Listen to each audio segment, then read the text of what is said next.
dengan edisi perdana dari Koneksi Komunikasi dan Aneka Informasi, sebuah wadah yang dimiliki oleh PKBI Jawa Barat untuk kita berbagi informasi, khususnya seputar informasi kesehatan reproduksi. Kali ini di hadapan kita sudah hadir Ibu Dr. Siti Hanifah, dokter di PKBI Jawa Barat yang bertugas sudah lama sekali, Dok. Berapa lama, Dok, di PKBI? Dari tahun 1999. 99, sudah lama sekali ya. Sudah banyak sekali ya kasus yang ditangani oleh Dr. Siti tentunya. Ya, seperti namanya PKBI, Dokter Kumpulan Keluarga Berencana Indonesia, pasti memang PKBI salah satu yang fokus yang dikerjakan oleh PKBI adalah seputar KB ya, Dok. Ya. Yang pertama kali ingin saya tanyakan adalah seberapa penting, Dok, masyarakat ber-KB? Iya, kontrasepsi itu penting banget sebetulnya ya. Jadi kalau berbicara KB pasti kita berbicara masalah kontrasepsi ya, Dok ya. Kontrasepsi. Jadi pemilihan kontrasepsinya itu sebenarnya intinya untuk meningkatkan kesehatan perempuan sebetulnya ya. Kenapa saya bilang perempuan? Karena kontrasepsi di Indonesia yang paling banyak macamnya memang untuk perempuan. Kalau untuk pria belum terlalu banyak ya. Kemudian untuk menjaga jarak kelahiran. Jadi kan ceritanya tuh sebaiknya memberikan ASI penuh selama 2 tahun. Pada saat itu sebaiknya tidak hamil dulu. Ya caranya dengan menggunakan kontrasepsi seperti itu. Iya.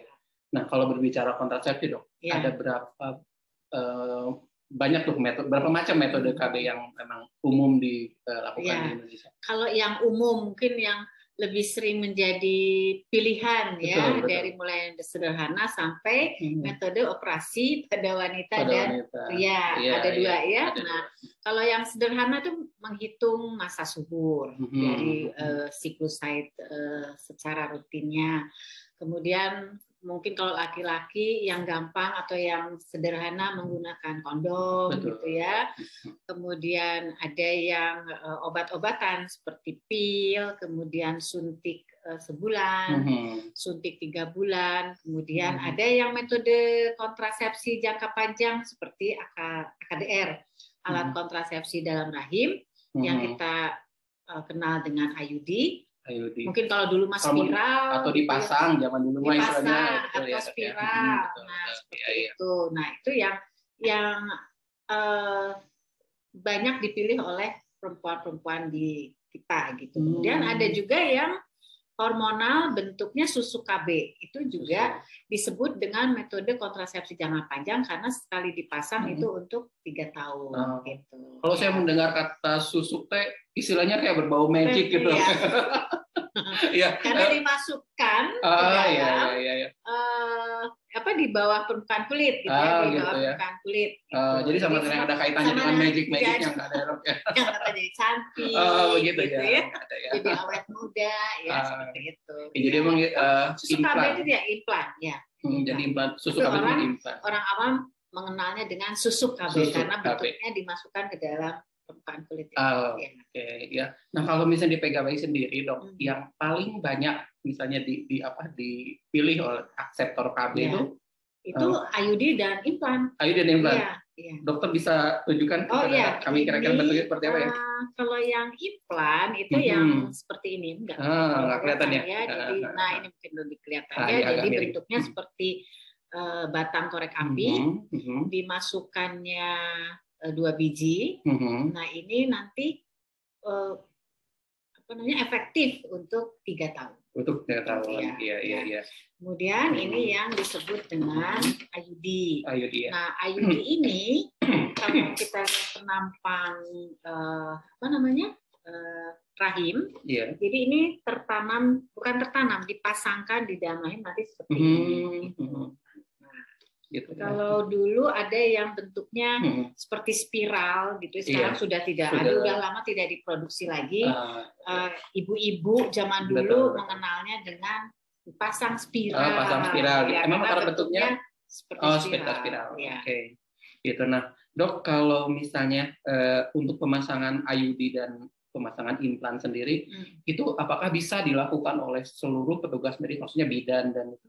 Kalau sebetulnya kalau IUD itu diajarkan ya, maksudnya kalau para bidan ini dulu sekolah, betul. Itu ada materi pembelajaran segala macam kontrasepsi, betul. Kemudian dokter umum juga ya.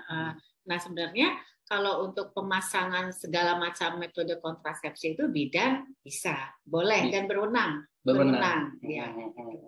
Jadi kalau tidak harus ke rumah sakit tertentu atau ke klinik tertentu gitu untuk memasang implan atau IUD atau ya. Nah, kalau saya ingin berbicara masalah keterlibatan laki-laki nih dok, karena kan tentunya keputusan ber-KB itu kan harusnya melibatkan suami ya atau segala macam. Nah, menurut kira-kira seberapa penting sih laki-laki terlibat dalam pengambilan keputusan untuk melakukan KB? Iya, sebetulnya sekarang penting banget ya, karena apalagi kalau di dunia kesehatan, mungkin kayak kita melakukan tindakan itu harus ada informed consent, jadi surat persetujuan, betul. Di mana sebaiknya itu misalkan kalau seorang istri yang mendapat persetujuan dari suaminya, apapun itu, termasuk pemilihan kontrasepsi. Karena ini kan pemilihan kontrasepsi itu melibatkan suami istri ya. Iya betul. Misalkan contohnya aja mulai dari si istrinya misalkan pakai memilih kontrasepsi hormonal, pil atau suntik. Terus ada efek samping yang moody, terus berat badan bertambah, dan kemudian pusing, marah-marah, itu kan harusnya diketahui oleh si suami. Jadi masalahnya supaya dia tahu, oh ini karena efek samping dari KB-nya, bukan dari apa. Itu salah satu yang paling ringan. Kenapa sih harus ada persetujuan dari suami itu, apalagi dipasangkan alat ke dalam rahim ya, seperti IUD di mana banyak mitos-mitos, banyak orang-orang di luar bilang ini nanti menusuk lah dan sakit dan sebagainya, mengurangi gairah seksual dan sebagainya gitu. Iya. Jadi ada baiknya mungkin kalau perempuan mau ber-KB, mungkin mengajak suaminya lebih baik ya dok ya? Harus seperti itu. Gitu, ya. Kalau kita di klinik PKBI seperti itu ya, jadi menyarankan suami ikut, nanti untuk pada saat konseling sebelum pemberian kontrasepsi itu, suami juga ikut mendengarkan. Gitu ya dok ya. Ada konselornya khusus dok? Ada. Wah. Ya. Jadi PKBI sendiri memang kalau pasiennya rata-rata dari mana tuh dok? Biasanya dok? Yang di PKB Jabar ya? Iya, PKB Jabar. Iya, betul. Itu sebenarnya dari mana-mana sih. Gitu ya dok. Kalau dilihat lebih banyak yang dekat, enggak juga ya. Betul. Ada ya mungkin kalau maksudnya tidak hanya di sekitaran alamat yang dekat dengan klinik, enggak, ada yang dari Bandung Utara, Selatan, Timur, Barat, semua bisa aja datang. Dari luar kota pun ada gitu ya. Ya, kembali lagi ya itu tadi dok, saya ingin lebih melihat apa sih yang sebenarnya yang selama ini dilakukan oleh klinik teratai PKBI Jawa Barat, begitu, terutama dalam mensukseskan program KB ini kan dok. Jadi tadi dokter bilang bahwa tujuan utamanya sih mungkin lebih meningkatkan kesejahteraan perempuan ya dok ya, karena sedikit agak berbeda nih dengan apa yang dipahami oleh orang tua kita zaman dulu ya, bahwa banyak anak banyak rezeki gitu ya dok ya. Nah mungkin sebenarnya kalau misalnya katakanlah dengan menghadapi mitos-mitos, anggapan-anggapan keliru dan apa sih yang dilakukan oleh PKBI selama ini? Sebetulnya sih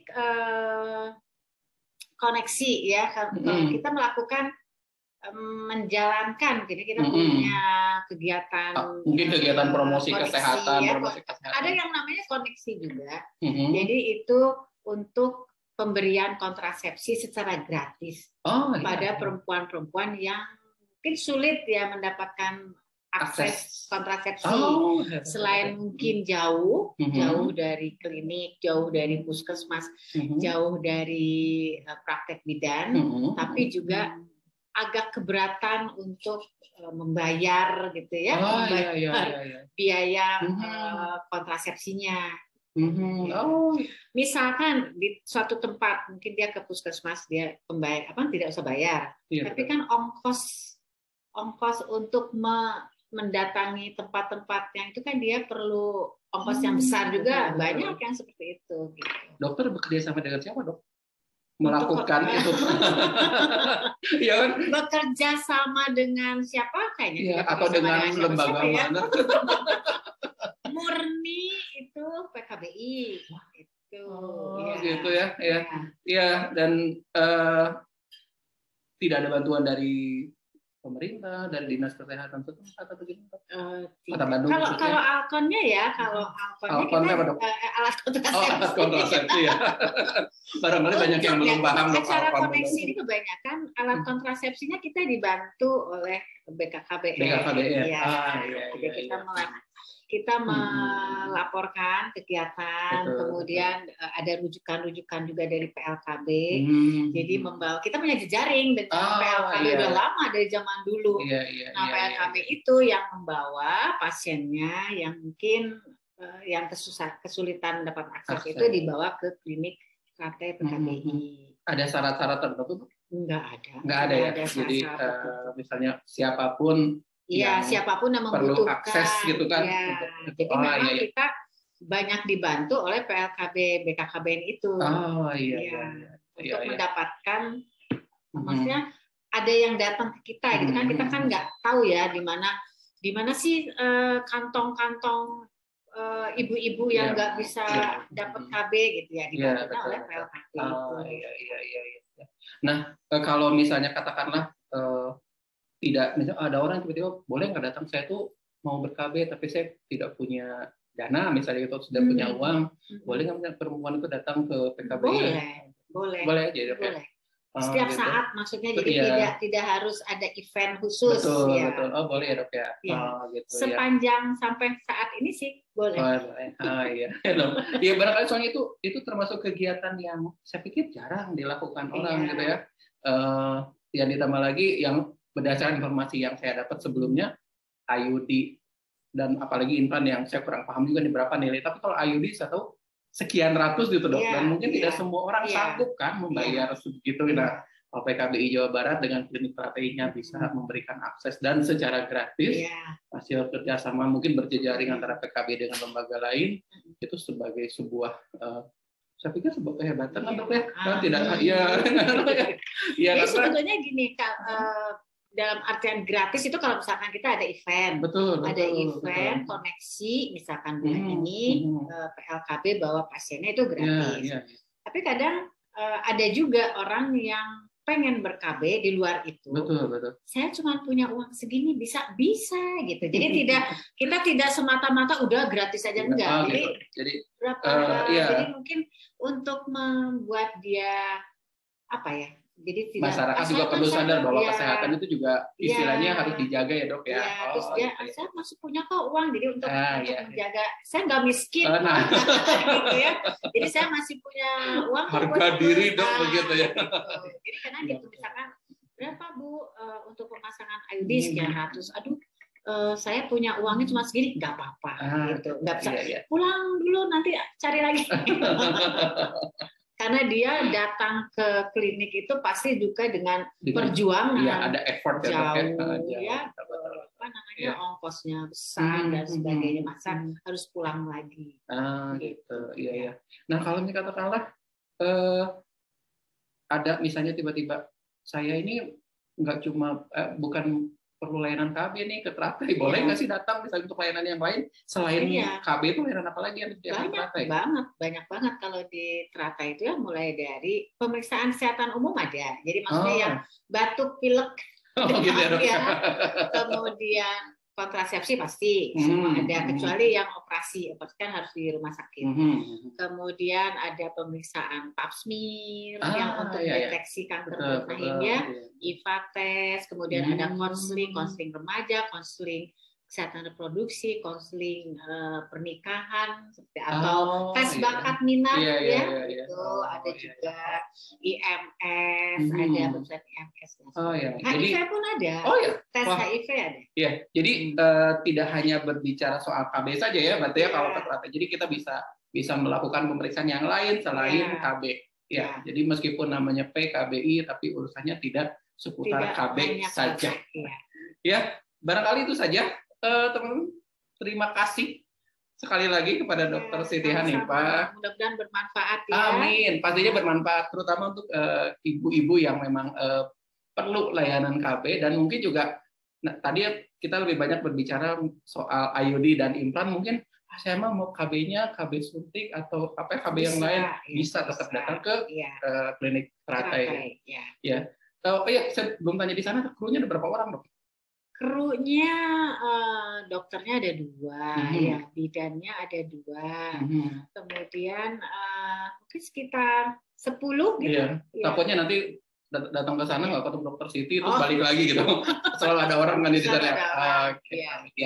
Ya, sekali lagi terima kasih Dokter Siti Hanifah. Ya, mudah-mudahan Teratai selalu ada, selalu bisa membantu masyarakat yang membutuhkan.